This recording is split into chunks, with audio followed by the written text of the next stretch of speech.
25, 26 years ago. This is my story. He was telling us in the bar earlier, FYI. When he hit on my first wife. We met at a comic convention.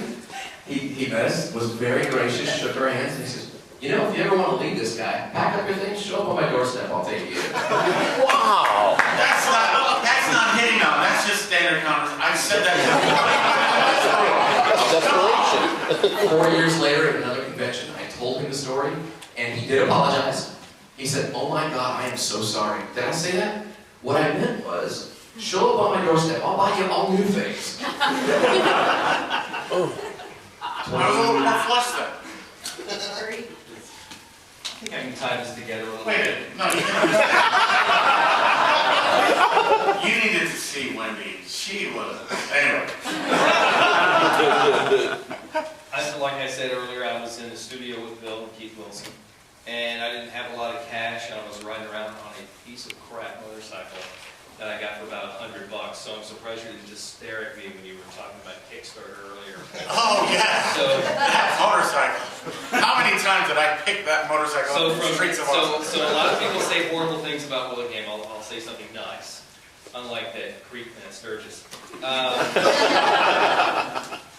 My bike kept breaking down, and Bill had a big, ugly van, and I had to call him repeatedly to say, can you come help me pick up my van? And then we would just muscle the thing into the back of the van, haul it somewhere to get it worked on. And I think that of the two of us, Bill was slightly happier when I got rid of that bike. Yeah. Yes, that was. I mean, 3 in the morning call. And Austin got big. All those movies where you see like the van doors open and the motorcycle rush out and then the assassinations or chases occur and stuff like that. Some poor schmuck has to recover that motorcycle afterwards and put it back in the van. You never see a movie like that. I never show you spring loading that bike in the van. That's no good. I have a friend in the audience who is, you know, one of those stalwart, always there behind your, got your back kind of guys. Except for he will never stop trying to talk me into joining his motorcycle gang.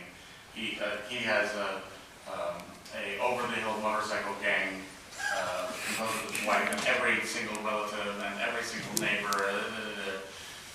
And he keeps talking about how I could buy a motorcycle and do that. And I'm trying to explain to him, all my motorcycling is done.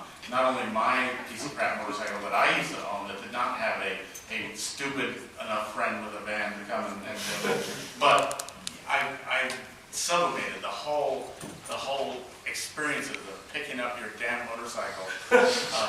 Yeah, I'm done. I am so done with motorcycles. I'm done. They invented a new kind of motorcycle. For one thing, it's more stable because they added 2 more wheels. And then it gets you out of the weather because they threw a whole top over it. And it's so much better. Yeah, I'm done.